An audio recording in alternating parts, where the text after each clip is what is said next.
I feel like your wallpaper is very of the moment, or it's hip. It's hip. Thanks. Yeah, wanted a bold background after having been in a lot of Airbnbs for a while that were very just boring and, you know, You lived in bland. Airbnbs. I spent like 13 months living in Airbnbs. So when I moved into this apartment, like every room is very not bland. You redecorated? You put it up? Yeah, Did you buy it? yeah. Oh, that's fun. What area is it in? Oh, no, no, sorry, not the apartment. I thought you were talking. No, I'm just renting. I'm in Harlem. Oh, okay. Yeah, But you bought the wallpaper. you did. Yes, Yes. it's not rented. Uh, No, it was not here when I got here either. were you okay? Were you in Airbnbs because of pandemic kind of? Yeah, I was moving around a lot, so I just get an Airbnb for a couple of months. What'd you do during the pandemic? I was here at the very beginning, and then I left for about a year and came back. Yeah, you told me you went to France, right? Part of the time I was in France, I just moved around Oh, you were just like here. Yeah, I'd quarantine for a couple of weeks and then stay somewhere for a little while. okay. Did you have a favorite place where you're like, oh, I wish I could just stay here? There were some great places, and it kind of differs day to day. I started out in Wales, which I loved. So Yeah, can't go wrong with beautiful rolling hills and green everywhere. yeah. Wales is amazing. All right. Are you of Welsh descent? I think there may be a bit. Actually, yeah, I know that. It turned out my dad, while I was there, found an ancestor that lived quite nearby where I was before emigrating to the US. That's fun. Yeah. Yeah. Her name was also Jane, so that made it extra fun. What? Yeah, You're just returning to your roots. exactly. Unfortunately, the buses didn't run to the town, or I would have visited her Uh, hometown. yeah, that would have been fun. Looked Yeah, for a grave maybe or something. yeah. Her grave's in Utah, so my parents went to her grave, and I went near her birthplace, and that's how we were connected during the pandemic through dead relatives. Okay. Good. Uh yeah. You said you left for quite a while as well, right? I went to Utah for a year and then I was in Paris for almost a year. Yeah. Amazing. Yeah, it was You good. love it. I loved it. Yeah. It was hard Nice. to come back. What part of Paris? I was in the 19th arrondissement near Parc Buchamont, if you know that park. Mhm. I was right Oh, across the street nice. from it. Cool. It's fun. Yeah, I was a visiting student at the National Conservatory of Dance and Music. That's also right there. Oh, really cool. Did Yeah. you already speak French or was French? I took a bunch in college, and I did study abroad in Paris when I was in college. Nice. Yeah, Hopefully made it an easier transition. I thought I would be better. I thought I was fluent back then, wasn't I? And then I was like, I don't think I was fluent back then, and I'm definitely not fluent now. It's amazing how quick you lose it. Yeah, but I would like to get better. Man, I don't know. I just really enjoy it. Mm. Okay, shall we read a couple chapters? Sure, let's dive in. We'll start with, I guess, Matthew 8. Okay, And if you're okay, I'll have you read 4 verses, then I'll read 4. We'll go back and forth. sure. Sounds good. Get started. When he was come down from the mountain, great multitudes followed him. And behold, there came a leper and worshipped him, saying, Lord, if thou wilt, thou canst make me clean. And Jesus put forth his hand and touched him, saying, I will, be thou clean. And immediately his leprosy was cleansed. And Jesus saith unto him, See thou tell no man, but go thy way, show thyself to the priest, and offer the gift that Moses commanded for a testimony unto them. And when Jesus was entered into Capernaum, there came unto him a centurion, beseeching him, and saying, Lord, my servant lieth at home sick of the palsy, grievously tormented. And Jesus saith unto him, I will come and heal him. And the centurion answered and said, Lord, I am not worthy that thou shouldst come under my roof, but speak the word only, and my servant shall be healed.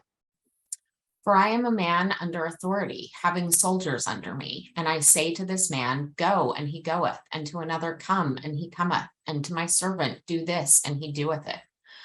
When Jesus heard it, he marveled and said to them that followed, verily I say unto you, I have not found so great faith, no, not in Israel. And I say unto you that many shall come from the east and west, and shall sit down with Abraham and Isaac and Jacob in the kingdom of heaven. But the children of the kingdom shall be cast out into outer darkness. There shall be weeping and gnashing of teeth. And Jesus said unto the centurion, Go thy way, and as thou hast believed, so be it done unto thee. And his servant was healed in the selfsame hour. And when Jesus came into Peter's house, he saw his wife's mother laid and sick of a fever. And he touched her hand, and the fever left her, and she arose and ministered unto them. And when the even was come, they brought unto him many that were possessed with devils, and he cast out the spirits with his word, and healed all that were sick. That it might be fulfilled which was spoken by Isaiah the prophet, saying, himself took our infirmities and bare our sicknesses. Now when Jesus saw great multitudes about him, he gave commandments to depart unto the other side. And a certain scribe came and said unto him, Master, I will follow thee whithersoever thou goest. And Jesus saith unto him, the foxes have holes, and the birds of the air have nests, but the Son of Man hath not where to lay his head. And another of his disciples said unto him, Lord, suffer me first to go and bury my father. But Jesus said unto him, Follow me, and let the dead bury their dead. And when he was entered into a ship, his disciples followed him. And behold, there arose a great tempest in the sea, insomuch that the ship was covered with the waves, but he was asleep. And his disciples came to him and awoke him, saying, Lord, save us, we perish. And he saith unto them, Why are you fearful, O ye of little faith? Then he arose and rebuked the winds and the sea, and there was a great calm. But the men marveled, saying, What matter of man is this, that even the winds and the sea obey him? And when he was come to the other side, into the country of the Gergesenes, there met him two possessed with devils coming out of the tombs, exceeding fierce, so that no man might pass by that way. And behold, they cried out, saying, What have we to do with thee, Jesus, thou Son of God? Art thou come hither to torment us before the time? And there was a good way off from them an herd of many swine feeding. So the devils besought him, saying, If thou cast us out, suffer us to go away into that herd of swine. And he said unto them, Go. And when they were come out, they went into the herd of swine, and behold, the whole herd of swine ran violently down a steep place into the sea, and perished in the waters. And they that kept them fled, and went their ways into the city, and told everything, and what was befallen to the possessed of the devils. And behold, the whole city came out to meet Jesus. And when they saw him, they besought him that he would depart out of their coasts. Luke 7. Well, yeah. I have a question, which is, I think it's interesting that this centurion comes and he says, you have such great faith because you say, I don't even have to go. You don't even have to come to my house. You can just say it. I know. And then he, in contrast to that, is his apostles, who he says, come on, you guys, like, have more faith. But it seems like the centurion is like, the apostles are they've given up their lives, right? So I guess it just raised this question of like, is their lack of faith relative? I mean, they have a lot of faith. Or is faith something else? I don't know. Do you understand? Like, do you have an insight into that?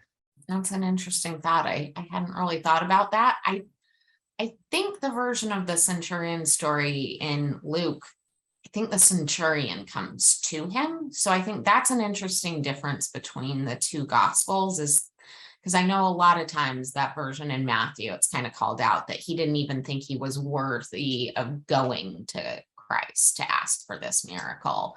And that's the reason for seeing so much faith in him. But then I don't think that is the case in Luke. Maybe I'm wrong, but and so I don't know if it's about like his kind of awe for Christ so much that really impresses Christ.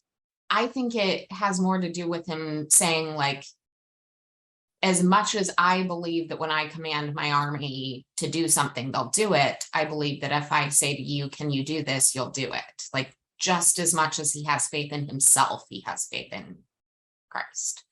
Yeah. And the story of the apostles,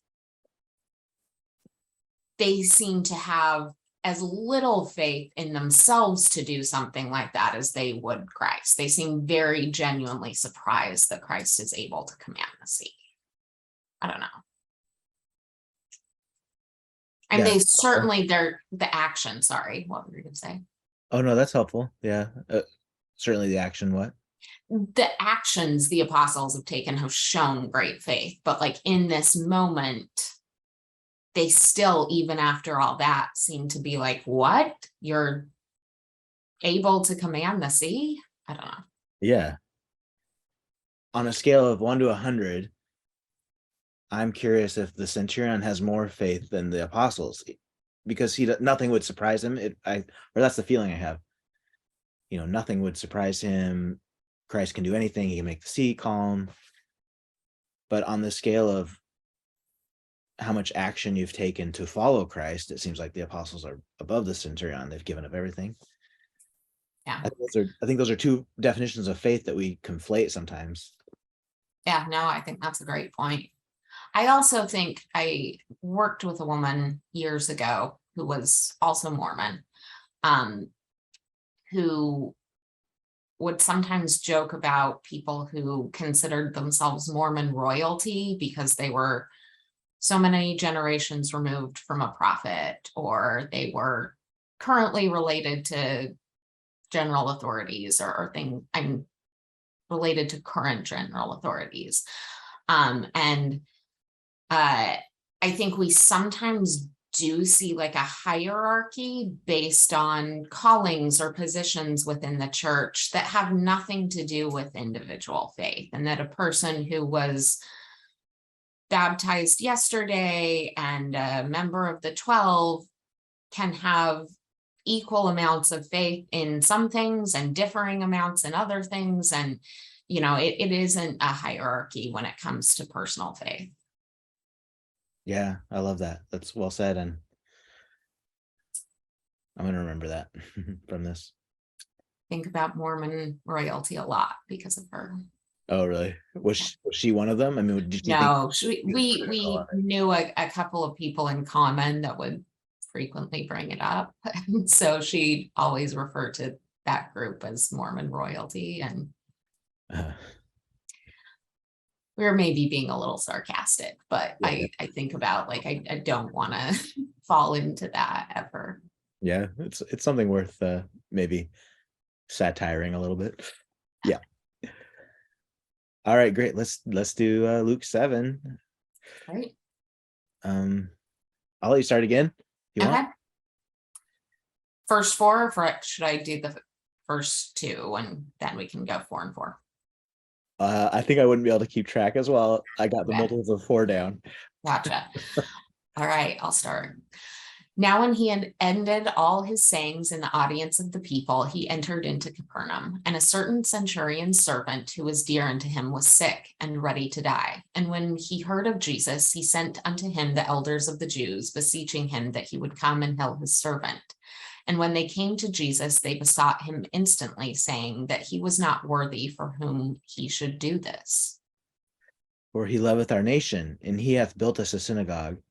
Then Jesus went with them. And when he was now not far from the house, the centurion sent friends to him, saying unto him, Lord, trouble not thyself, for I am not worthy that thou shouldst enter under my roof. Wherefore neither thought I myself worthy to come unto thee, but say in a word, and my servant shall be healed. And I also am a man set under authority, having under me soldiers. And I say unto one, Go, and he goeth, and to another, Come, and he cometh, and to my servant, Do this, and he doeth it. When Jesus heard these things, he marveled at him, and turned him about, and said unto the people that followed him, I say unto you, I have not found so great faith, no, not in Israel. And they that were sent, returning to the house, found the servant whole that had been sick. And it came to pass the day after that he went into a city called Nain, and many of his disciples went with him, and much people.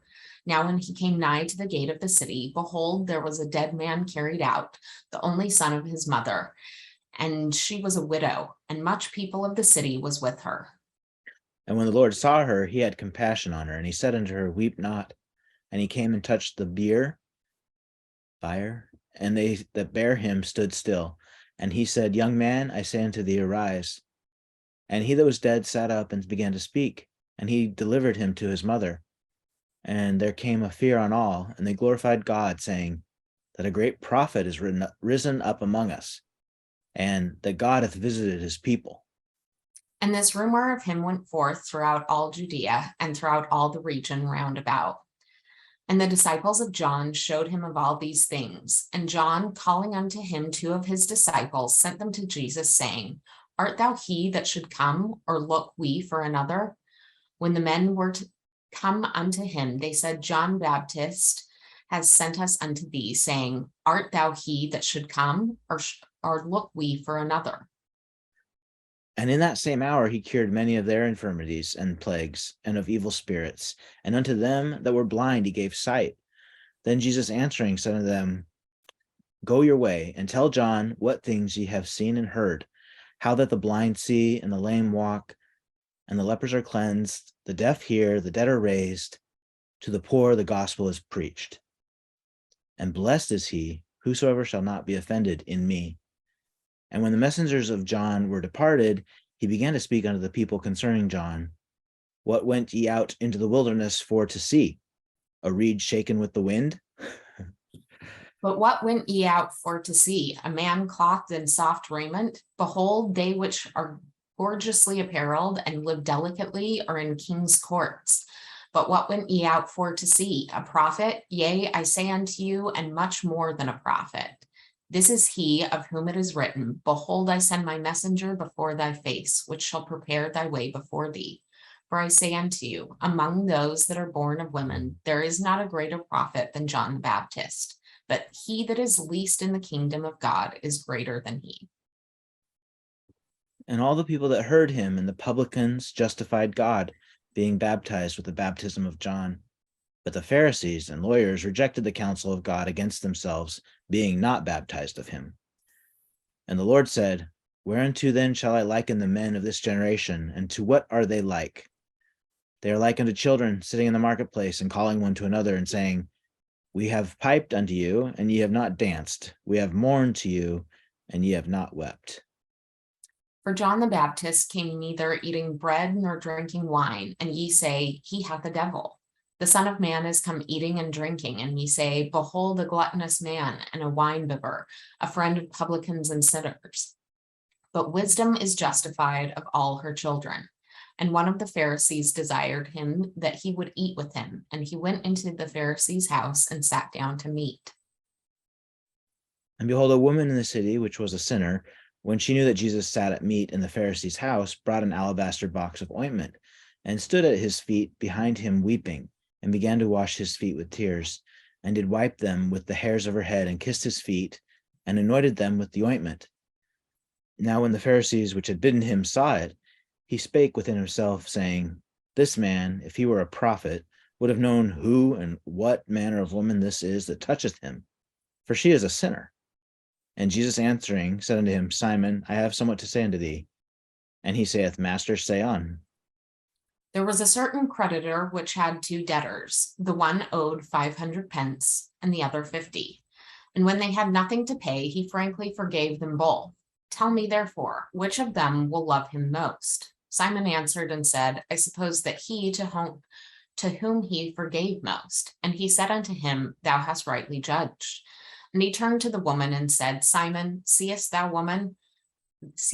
this woman? I entered into thine house. Thou gavest me no water for my feet, but she hath washed my feet with tears, and wiped them with the hairs of her head. Thou gavest me no kiss, but this woman, since the time I came in, hath not ceased to kiss my feet. My head with oil thou didst not anoint, but this woman hath anointed my feet with ointment. Wherefore I say unto thee, her sins, which are many, are forgiven, for she loved much. But to whom little is forgiven, the same loveth little. And he said unto her, Thy sins are forgiven.